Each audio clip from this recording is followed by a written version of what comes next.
Bismillahirrahmanirrahim. Alhamdulillahirabbil alamin. Assalatu wassalamu ala asyrafil anbiya'i wal mursalin wa ala alihi wa sahbihi ajma'in. Rabbi shrah li sadri wa yassir li amri wa hlul 'uqdatam min lisani yafqahu qawli. Assalamualaikum warahmatullahi taala wabarakatuh.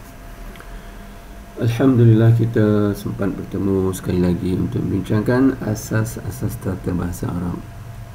Jadi kesinambungan daripada perbincangan sesi lepas yang sebagaimana di paparan ini dan juga sebagaimana yang telah saya edarkan dalam kumpulan WhatsApp kita. Jadi kita nak sambunglah perbincangan kita, dan sebelum kita sambung tu kita nak ulang sedikitlah apa yang telah kita bincangkan pada sesi lepas. Jadi tajuknya sebenarnya ialah kita bagaimanakah kita nak menguasai ilmu nahu. Ilmu nahu, bagaimana cara kita nak menguasainya. Dan sebelum kita masuk tu, kita peringatkanlah semula bahawa kita ada objektif tertentu belajar bahasa Arab ni. Tujuannya supaya kita terfokus. Jangan nak belajar tak ada tentu arah. Belajar tak tentu arah itu tak kena lah. Sampai kita tahu apa sebenarnya kita nak belajar apabila kita belajar bahasa Arab, iaitu bagaimana dah dipaparkan ni, objektif terakhirnya ataupun yang terakhir sekali nanti, kita mampu baca teks bahasa Arab yang tidak berbaris. Jadi itulah objektifnya yang yang perlu kita sedar. Dan berdasar pada objektif ni lah baru datanglah ilmu-ilmu apa benda yang kita harus belajar untuk mencapai objektif ni. Jadi itulah dia dua ilmu selain daripada perbendaharaan kata, tapi semua berkait lah. Tapi nak diajar ataupun nak dipelajari, nak dibincangkan, ini dua ilmu ni, iaitu ilmu saraf, ilmu sarf yang berkaitan dengan perkataan, ataupun kita boleh kata perkataan yang tidak berbaris tu, nak sebut huruf tu dengan baris tertentu, kecuali baris akhir sesuatu perkataan, kecuali baris akhir huruf dalam perkataan itulah. Jadi itu ialah ilmu saraf kita dah bincang ni, yang kita ulang sedikit lah sebelum kita menyambung perbincangan kita. Itu ialah ilmu saraf ni, ataupun ilmu yang membahaskan tentang perkataan. Dan apa itu ilmu nahu? Ilmu nahu ialah membahaskan bagaimanakah huruf yang terakhir dalam perkataan, dalam ayat, bagaimanakah ia dibariskan. Itu ialah ilmu nahu. Jadi kalau kita menguasai dua-dua ilmu ini, dapatlah kita baca teks yang tidak berbaris. Itulah dia, itu maksudnya. Jadi sekarang kita kena fokus lah. Oh, jadi ada dua ilmu ni. Jadi tiap-tiap perkataan ni dalam ayat, yang pertamanya sebelum yang pertamanya perkataan tu sendiri, bagaimana kita nak sebut dia yang tidak berbaris. Yang keduanya barulah kita tengok dalam ayatnya bagaimanakah baris akhirnya disebut. Jadi dua ilmu ni akan membuat kita mencapai objektif yang sebenarnya belajar bahasa Arab. Samping itu, kerana kalau kita baca ataupun kita pergi negeri Arab sebenarnya, kita tahulah mana tak banyak lah yang betul-betul dibariskan ayat dan sebagainya. Kebanyakannya tidak berbaris. Jadi itulah kita punya objektif ya. Dan kita juga dah sentuh kalau ilmu nahu ni ada kaitan dengan i'rab. I'rab ni berkaitan dengan baris akhir perkataan itu, ataupun baris akhir baris huruf terakhir perkataan itu.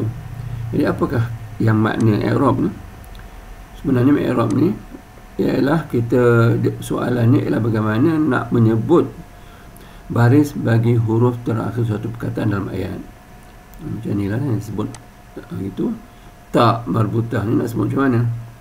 Dan kalau kita dah boleh sebut dia, kalau betul, tak apalah. Kalau tak betul, ada maksudnya kena sebut dengan betul. Dan apabila kita sebut baris bagi huruf terakhir ni, kita kena beri sebab dia. Jadi kita tahu ada 3 baris ni, al-madrasatu, al-madrasata, al-madrasati. Tapi kalau kita nak sebut al-madrasatu, kenapa? Kalau nak sebut al-madrasata, kenapa? Kalau nak sebut al-madrasati, kenapa? Jadi kalau ada kenapa itu, kalau sudah rasional boleh diterima, itu betul lah tu. Walaupun tak begitu tepat ke, tapi boleh diterima, tak apa. Tapi yang tak betul tu kalau salah sebut ataupun salah kasih baris dan huraiannya tak betul. Sebagai contoh begitulah. Jadi ini perlulah kepada apa yang kita sedang bincang sekarang ni, iaitu fungsi tata bahasanya. Jadi berkaedah kalau objek bagi suatu kata kerja baris akhirnya, perkataan objek itu baris akhirnya beri atas. Jadi di sini kenalah sebut uhibbu al-madrasata. Di i'rab al-madrasah ni apa dia? Al-madrasata. Dia dari segi istilahnya baris akhirnya baris atas, ataupun disebut mansub, itu istilah-istilah lah. Dan sebabnya li'annahu, atau kerana dia ialah maf'ulun bihi, dia ialah objek bagi perbuatan saya suka. Saya suka sekolah. Jadi benda yang disukai itu ialah objek dan baris akhirnya kena baris atas. Itu yang dikatakan i'rab. Jadi kalau kita nak hafal, kita perlu hafal begitulah. Apakah maksud i'rab? Iaitu menyebut baris akhir sesuatu perkataan dalam ayat dan memberi sebabnya. Dua benda saja. Ini pun kita telah bincang sesi lepas dan kita ulang-ulanglah insya-Allah. Baik, untuk menguasai ilmu, ini tajuk kita lah. Untuk menguasai ilmu nahwu ni, apakah kemahiran yang perlu kita ada? Kemahiran dia lah, ilmu nahwu ini. Ataupun untuk mencapai objektif kita ada dua kemahiran, iaitu ilmu saraf, iaitu berkaitan dengan wazan, dan ilmu nahwu berkaitan dengan mengklasifikasikan fungsi perkataan. Yang ini kita telah bincangkan sesi lepas, iaitu kita telah lihat bagaimana kita boleh mengklasifikasikan perkataan ataupun ungkapan berdasarkan kepada fungsi tata bahasanya yang ada dalam buku kita di muka surat 148. Jadi kalau saya paparkan di sini beginilah, boleh rujuk balik. Jadi ada perkataan baris akhir baris depan, inilah sebab-sebabnya huraiannya kenapa baris depan. Ada juga perkataan yang baris akhir baris atas, dan ini ialah huraian-huraiannya. Jadi lebih banyak kita didedahkan dengan perbincangan kenapa di baris atas, kenapa di baris depan, kenapa di baris bawah. Itulah akan membuat kita lebih menguasai. Jadi setakat tahu teori tak memadai, jadi kita kena didedahkan dengan contoh-contoh dan sebagainya yang menangani isu ilmu nahwu ini. Baik, itu yang dikatakan fungsi tata bahasa, dan kita pun telah buat satu contoh ayat yang paling minimal. Kita dah buatlah, pelajar sentiasa pergi sekolah gembira, basikal sarapan segera belajar. Jadi ada fungsi-fungsi tertentu lah. Ini perkataan yang paling minimum ni. Jadi ada fungsi-fungsi tertentu bagi setiap perkataan ni. Jadi kalau kita pun dah bincangkan, pelajar ni berfungsi sebagai, kalau nak istilah ni, sebagai mubtada, istilah dia, ataupun kita kata sebagai subjek dalam tata bahasa Inggeris atau Melayu lah. Ataupun dalam nak faham konsepnya, kita sebutkan cerita tentang dia, CETA, cerita tentang apa? Cerita tentang pelajar. Apa cerita dia? Pergi. Jadi dua benda je lah. Dia cerita tentang pelajar, ceritanya ialah dia pergi. Yang lain dia menghuraikan, sentiasa menghuraikan keadaan pergi itu bagaimana, sentiasa pergi. Kemudian sekolah menghuraikan tempat, gembira menghuraikan keadaan pelajar tu, bagaimana keadaan dia, bagaimana bila dia pergi. Basikal menghuraikan cara dia pergi dengan bas, dengan kereta, dengan basikal. Dan sarapan menunjukkan kepada masa bila dia pergi, selepas sarapan ataupun sebelum dan sebagainya. Segera keadaan dia pergi segera ke atau bermain-main ke, lambat-lambat ke dan sebagainya. Dan belajar menunjukkan sebab dia pergi. Jadi itu dalam contoh ni adalah fungsi-fungsi tata bahasa tertentu yang kita dapat lihat berdasarkan kepada struktur ayat ni. Jadi kita dah bincang itu sesi lepas dah bincang, dan sekarang kita nak sambung perbincangan kita.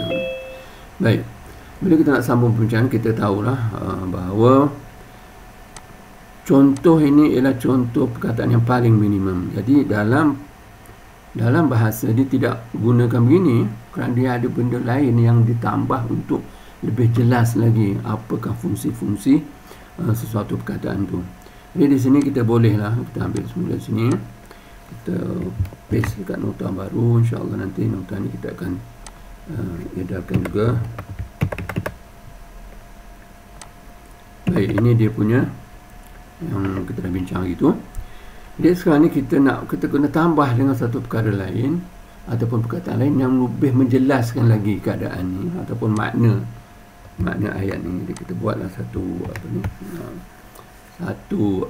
teks baru. Jadi kita boleh tambahlah pelajar itu pun tak apa, kita tambah pun tak apa kalau maknanya dah jelas. Pelajar itu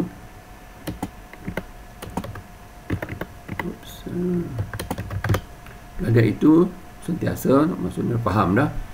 Pergi pun dah ada faham, tak ada masalah. Dan sekolah ni dia perlu pada satu perkataan lain ni untuk menghuraikan sekolah ni apa dia. Di sekolah ni pada keseluruhannya dari segi umum kita nampak sekolah ni ialah tempat. Jadi kenalah tambah apa yang disebut sebagai huruf tertentu, kata huruf ke sekolah, barulah lebih jelas. Yang atas ni tak begitu jelas kerana kemungkinan lah kalau seorang yang belum capai dia punya cara pembentukan ayat dia dengan sempurna, kemungkinan dia akan cakap macam tu, saya sekolah, macam itulah lebih kurang. Tapi kita faham lah dia maksud saya nak ke sekolah. Tapi di sini ayat yang bawah ni lebih jelas. Jadi pelajar itu sentiasa pergi ke sekolah. Okey. Kemudian gembira menunjukkan keadaan dia. Jadi, macam mana agaknya nak dizahirkan keadaan dia gembira tu? Kita letaklah perkataan seperti dengan gembira. Kerana perkataan ini nanti jadi bahasa Arab ni dia akan apa? Dia akan kita akan nampak nanti perkataan tertentu yang kita tambah yang menunjuk kepada makna-makna fungsi tata bahasa tertentu. Baik, di sini dengan gembira dah nampaklah ke sekolah dengan gembira. Di sini pun kita boleh tambah perkataan dengan basikal. Ada dua keadaan dia, dengan gembira, dengan basikal. Kemudian seterusnya sarapan apa kita boleh letak selepas, menunjukkan kepada masa selepas sarapan. Ini pun boleh kita letak dengan segera.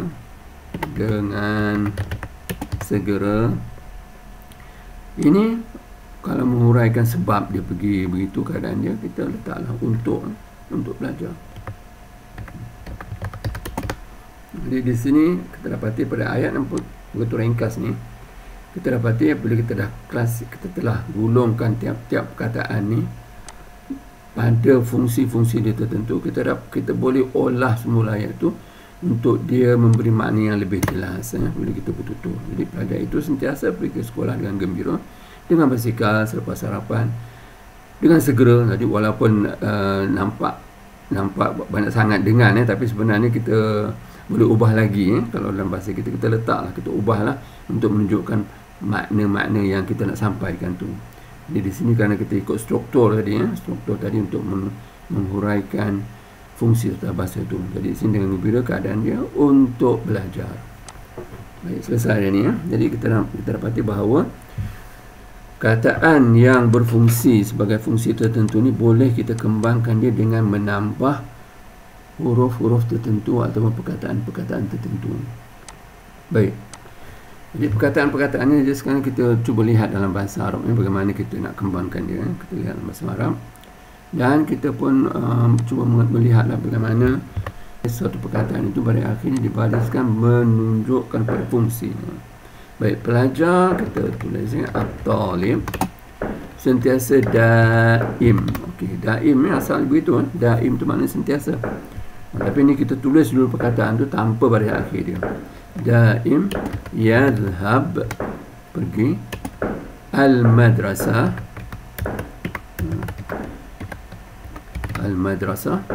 kemudian gembira, masrur gembira, basikal ad-darrajah. Okey. Benar sarapan al-futur. Kemudian segera. Segera ni sur'ah. Segera belajar. Ad-dars. Ni belajar. Ad-dars maknanya pembelajaran ataupun belajarlah maksudnya. Baik, kita dah lihat Jadi pelajar sentiasa pergi sekolah, gembira, basikal, futur, ada tambah dia. Okey, futur iaitu sarapan, sur'ah, kemudian dars iaitu pembelajaran.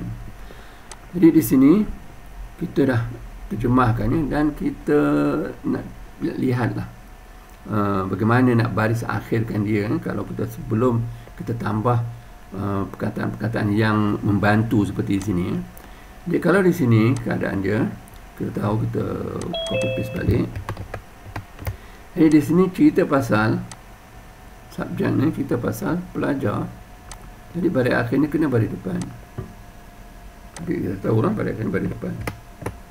Ya, apa cerita dia? Ya zahab, pergi. Okey, di sini pun baris akhirnya kena baris depan. Walaupun ini ialah kata kerja, tapi ada kaedah dia tersendiri.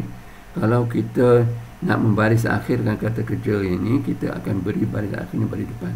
Dia kata kerja ni ada perbahasan yang khusus lah. Jadi detail sikit. Tapi di sini buat masa ini memadai lah kita nak menunjukkan bahawa subjek predikat itu baris akhir baris depan, kita gunakan begini ya. Jadi at-talibu, cerita pasal pelajar. Apa cerita dia? Yadhabu. Dah ada dua yang baris depan. Yang lain nak buat apa? Baris atas. Kenapa dia baris atas? Sebab dia menunjukkan pada fungsi yang tertentu. Jadi daim di sini, jadi kenalah jadi baris atas daiman. Daiman, iaitu keadaan dia sentiasa, pergi itu sentiasa begitu keadaannya. Jadi mengikut kaedah juga, kalau satu perkataan baris akhirnya baris 2 dan baris atas, dalam penulisan ditambah alif di akhirnya. Jadi begitulah cara nak menulis daiman. Maksudnya kalau kita tidak berbariskan dengan baris 2 begini, kita tahulah ini baris akhir ni baris atas dan 2 daiman. Baik. Jadi yang ini menunjukkan pada keadaan dia. Kemudian tempat dia, kalau tempat al-madrasata, pasal dia menunjukkan tempat. Baik. Ini menunjukkan keadaan juga masrur, sepertilah daiman tadi ni dia kena baris atas. 2 masruron, dan kaedah mengatakan kena tambah alif. Begitulah. Ini menunjukkan keadaan dia juga dalam keadaan gembira.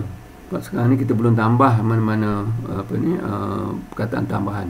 Kita menggunakan perkataan yang asal begitu, yang paling minimum tu. Baik. Basikal menunjukkan keadaan dia berbasikal ni dengan basikal. Jadi dia tak boleh baris kecuali baris atas keadaan. Jadi ad-darajata baris atas. Kemudian futur ni kita dah setuju bahawa dia menunjukkan kepada makna masa, iaitu selepas. Okey, kita gunakan kaedah tu dulu dan baris akhirnya baris atas. Dan sur'ah. Sur'ah ni kecepatan. Jadi baris akhirnya kena baris atas juga. Dan dia dibaris baris 2. Jadi ada satu kaedah lain yang kaedah yang seperti daiman dan juga masruron, kecuali kalau kalau huruf terakhir tu ta marbutah. Kalau ta marbutah dia tak ditambah alif di akhirnya. Jadi di sini kita boleh tulis 2 baris, tanda baris 2, tapi tak perlu kita tambah alif sebagaimana perkataan masruron dan juga daiman. Itu kaedah lah. InsyaAllah nanti kita jumpa, selalu nanti kita akan lebih mantapkan lagi kaedah ni. Baik. Ad-dars. Ad-dars menunjukkan pada sebab. Jadi baris atas lah. Jadi dari segi terjemahan ataupun dari segi ayat yang paling asas ni, yang menunjukkan kepada fungsi tata bahasa, kita akan dapati ayat tu begini. At-talibu, apa cerita dia? Yadhabu. Yang lain dia tidak akan dibariskan baris akhirnya dengan baris depan, kerana dah ada dah yang mengambil tugas ataupun yang berfungsi sebagai subjek predikat. Dia tak boleh banyak-banyak subjek predikat, dia kena ada satu subjek dan satu predikat saja. Dan di sini dia gunakan satu perkataan. Jadi at-talibu yadhabu. Yang lain nak buat apa? Yang lain baris akhirnya baris atas. Baris atas. Jadi daiman menunjukkan keadaan, baris atas. Al-madrasata menunjukkan tempat, baris akhirnya baris atas. Masruran keadaan, baris akhirnya baris atas. Ad-darrajata menunjukkan keadaan juga, bagaimana dia pergi dengan menggunakan alat-alat tertentu, iaitu dengan basikal. Dan al-futura, baris akhir baris atas, kerana menunjukkan masa selepas futur. Dan suratan, baris akhir pun baris atas, kerana dia menunjukkan kepada keadaan dia, cara dia pergi itu dengan segera. Kemudian ini menguraikan sebab dia pergi itu. Kenapa? Nak belajar, untuk belajar. Baik, ini ialah paling minimum. Tapi kita nak kembangkan sebagaimana dalam ayat yang kita dah buat tadi. Jadi kita akan lihatlah. Kita akan lihat bagaimana dia dikembangkan, dan kita akan gunakan satu kaedah lain, iaitu kaedah dua perkataan. Itu insya-Allah kita akan uraikannya. Baik, di sini kalau kita nak kembangkan, kita akan kata at-talibu daiman yadhabu. Di sini ila adalah ila. Kita boleh ila maksud menunjukkan makna ke sekolah, al-madrasah. Jadi di sini ini kita akan buat, kita habiskan dulu ayat yang kita nak kembangkan ni, atau perkataan-perkataan nak ditambah perkataan, kemudian baru kita bincangkan. Baik, masruran tak perlu ditambah apa-apa. Masruran, kemudian basikal kita tambah bi dengan basikal ad-darajah. Baik, sarapan pun kita letak satu huruf, satu perkataan untuk menjelaskan lagi, iaitu ba'da, selepas ba'da al-futur. Dan dengan segera kita tambah bi, dengan segera, bi sur'ah. Okey. Kemudian ada perkataan pelajaran ni untuk belajar li. Ada li. Jadi dari segi penulisan dia akan tulis begini lah. Dia akan buang apa ni? Alif, dia akan buang alif lam tadi, tinggal begini. Dia alif tu dibuang, dia tinggal lam. Jadi lead ad-dars. Baik. Bila kita dah tambah ni, kita akan gunakan satu lagi kaedah, ataupun satu kaedah untuk membaris akhirkan perkataan. Jadi kaedah mengatakan apa? Kaedah mengatakan kalau ada dua perkataan, mungkin saya tulis kaedah di sini. Kaedah mengatakan, iaitu kaedah ni kita bolehlah sebut istilah ini sebagai kaedah dua perkataan. Dua perkataan yang dua perkataan atau lebih, yang menunjukkan kepada fungsi tata bahasa, menunjuk kepada salah satu fungsi tata bahasa lah, yang kita dah sebut, apa kita dah bincang sebelum ni. Sekiranya perkataan kedua bukan sifat bagi perkataan pertama, baris akhir perkataan kedua itu ialah baris bawah. Ini kaedah. Kaedah ni kena faham dulu. Nak hafal tak semesti kita hafal. Tapi kalau kita dah faham, insya-Allah lah tak ada masalah. Jadi maksud apa dia? Ada dua perkataan yang menunjuk kepada salah satu fungsi tata bahasa. Jadi sekarang ni kita dari sini kita nampak ni satu perkataan ya. Ini satu perkataan sebenarnya. Dan dia menunjuk pada fungsi-fungsi tertentu. Kita nak buat dalam kurungan ni supaya lebih jelas, iaitu tiap-tiap yang dalam kurungan ni dia berfungsi dengan fungsi tata bahasa tertentu. Saya akan buat itu kita biar jelas kerana insya-Allah dalam apa ni, apabila dah jelas ini dalam perbincangan seterusnya, diharapkan akan kita aplikasikan kaedah-kaedah ataupun pendekatan ini supaya dia akan jadi lebih mudah. Jadi di sini pada asalnya dia satu perkataan dan tiap-tiap perkataan ada fungsi tata bahasa tertentu ni. Dan inilah dia fungsi dia. Kalau dia subjek, balik depan. Kalau dia predikat, balik depan. Kalau menunjukkan keadaan, balik atas dan sebagainya. Tapi kita sekarang dah tambah. perkataan untuk menghuraikan lagi fungsi-fungsi ni, iaitu perkataan yang kita tambah ni kita gunakan perkataan seperti ila. Ila maknanya ke, nak menjelaskan lagi lah. B makna apa? Dengan. B dengan.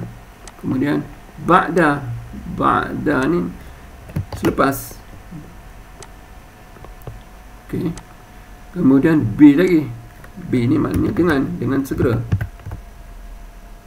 Inilah huruf-huruf yang kita tambah. Kemudian li, untuk apa? Untuk belajar. Baik, sekarang kita dah tambah dah yang hijau ni lah. Kita dah tambah dah. Kaedah mengatakan, ini kaedah lah. Dua perkataan yang menunjukkan kepada dua perkataan atau lebih. Dia macam tu lah. Biasanya dua perkataan yang menunjuk kepada salah satu fungsi terbesar. Ni dia, dua perkataan ni. Dia berfungsi menunjuk pada tempat. Ini tak ada, ni satu perkataan. Ini pun dua perkataan. Salah satu fungsi tata bahasa. Sekiranya perkataan yang kedua bukan sifat. Perkataan nombor 2 ni, al-madrasah ni mana apa? Sekolah. Sekolah tu ialah benda, bukannya sifat, bukannya panjang, pendek, besar, kecil dan sebagainya. Okey. Yang ni pun bas pula. Ini ialah basikal. Dia bukan sifat. Yang ni pun sarapan bukan sifat. Ini kecepatan bukan sifat. Ini dars, pelajaran bukan sifat. Ataupun belajar ni, pembelajaran bukan sifat. Kaedah mengatakan kalau sekiranya perkataan kedua bukan sifat bagi perkataan pertama ni lah. Dia sekolah bukan sifat bagi ke, basikal bukan sifat bagi dengan. Baris akhir perkataan kedua ni itu ialah baris bawah. Dia mesti dibariskan dengan baris bawah. Jadi sekarang ni kita dapati yang asalnya tadi, yang ini semua al-madrasata ni menunjukkan pada tempat. Masruran, ad-darajat menunjukkan pada cara dia pergi, al-futum menunjukkan pada masa selepas dan sebagainya. Baris akhir ni dia kena berubah jadi baris bawah. Jadi kita kena ubahlah barisnya. Tapi dia kerana dia dua perkataan ni, dua perkataan yang menunjukkan pada fungsi tata bahasa yang tertentu. Ini B asalnya suratan, tak boleh sebut suratan kerana dia bukan sifat bagi sebelumnya. Suratin. Kemudian ada li di sini. Li untuk belajar, li ad-darsi. Baik. Jadi ini kaedah yang paling umum. Tetapi dalam pengajian pembelajaran bahasa Arab digunakan istilah-istilah. Di sini dipanggil jar, di sini dipanggil majrur. Ini huruf jar, ini majrur. Kemudian ini pun huruf jar, ini pun majrur. Ini istilah jar wa majrur.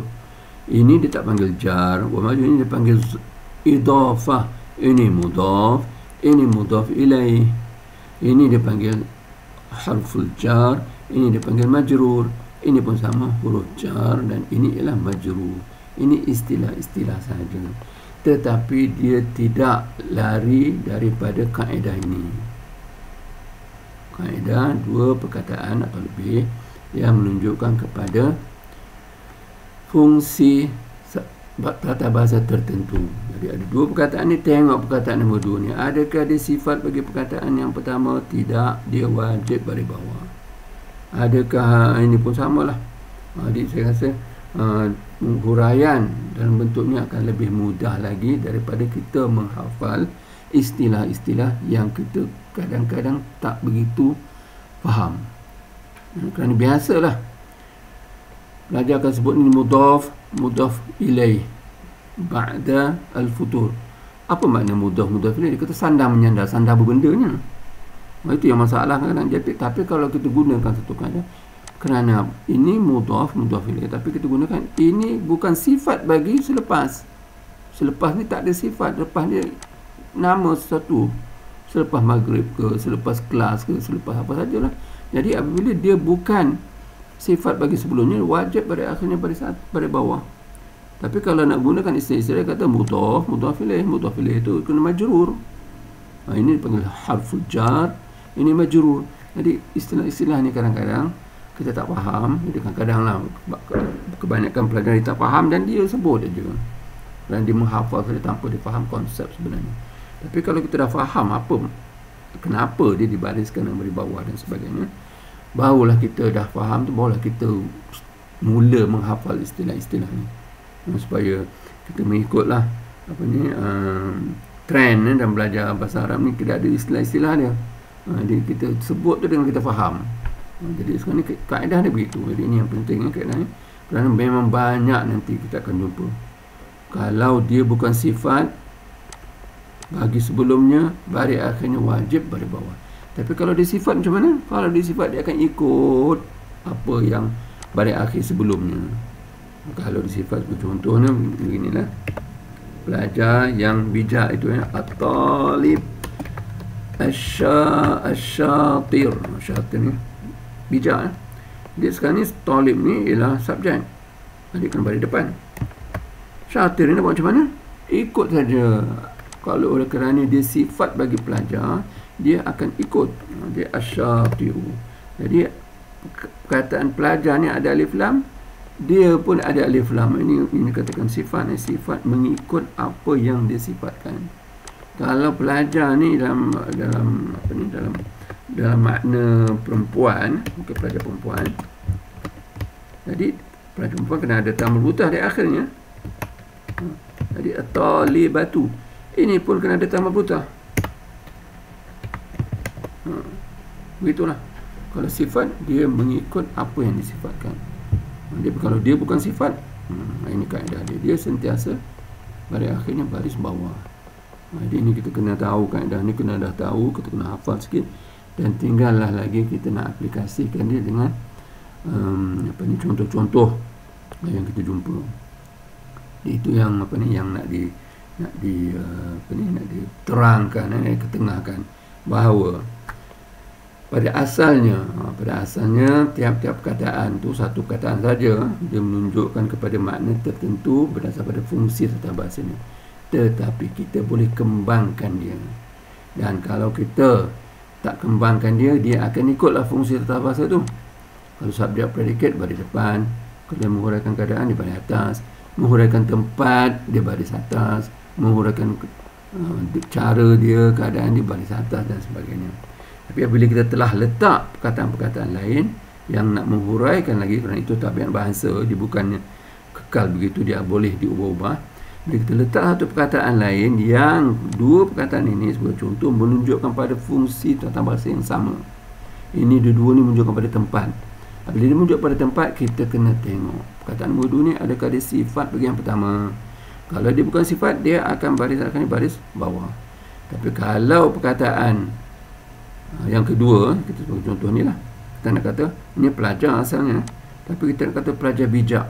Okey, bijak tu adakah dia sifat bagi pelajar? Ya, bijak tu ialah sifat. Jadi kalau dia perkataan nombor dua ni, dia sifat bagi perkataan yang pertama, baris akhirnya mengikut baris akhir perkataan pertama. Jadi ini satu kita nak ketengahkan. Mudah-mudahan dia akan lebih kita akan lebih faham. Dan ini ada dalam buku kita, iaitu di muka surat 149 tu, kalau dapat dilihat di paparan yang di bawah sekali, yang di sinilah. Yang menyebabkan pada bawah ni ada dua, tapi benda yang sama. Jadi perkataan ditulis perkataan tertentu, satu huruf jar, disebut istilah huruf jar, seperti min, ila dan sebagainya ada, dan disenaraikan dalam muka surat 221, baris akan ikan di bawah. Dan satu lagi, kalau ungkapannya, perkataan kedua dalam ungkapan bukan sifat, biasanya dihuraikan dengan perkataan bagi ni li dalam makna fi, dan daripada makna min itu huruf jar juga di sini istilahnya. Jadi perkataan kedua tu baris akhir pun baris bawah, sebagaimana huruf jar tadi. Jadi ini ada dalam buku kita, dan dihuraikan dalam muka surat 148, yang boleh rujuk semula lah, insya-Allah, untuk mantapan ini. Baik, jadi sebagai kesimpulan untuk perbincangan sekarang ni, hari ini, kerana masa dah kurang 9 minit ni. Jadi sebagai kesimpulan, pada asalnya perkataan yang menunjukkan pada fungsi tata bahasa itu ialah satu perkataan saja, tapi dia boleh dikembangkan dengan huruf-huruf tertentu untuk menjelaskan lagi sama ada fungsi sebagai tempat ataupun masa ataupun keadaan dan sebagainya. Dan apabila berlaku ini, baris akhir perkataan tu kena kita lihat sendiri. Kalau perkataan nombor 2 tu bukan sifat, di baris bawah, dan seterusnya sebagaimana yang telah dihuraikan tadi. Baik, saya rasa kita terpaksa berhenti ni, dan insyaAllah ada sambung lagi, ada pembahasannya yang kita insyaAllah sambung pada sesi akan datang. Jadi sekian saja. Subhanakallahumma bihamdika asyhadu an la ilaha illa ant astaghfiruka wa atubu ilaik. Assalamualaikum warahmatullahi taala wabarakatuh.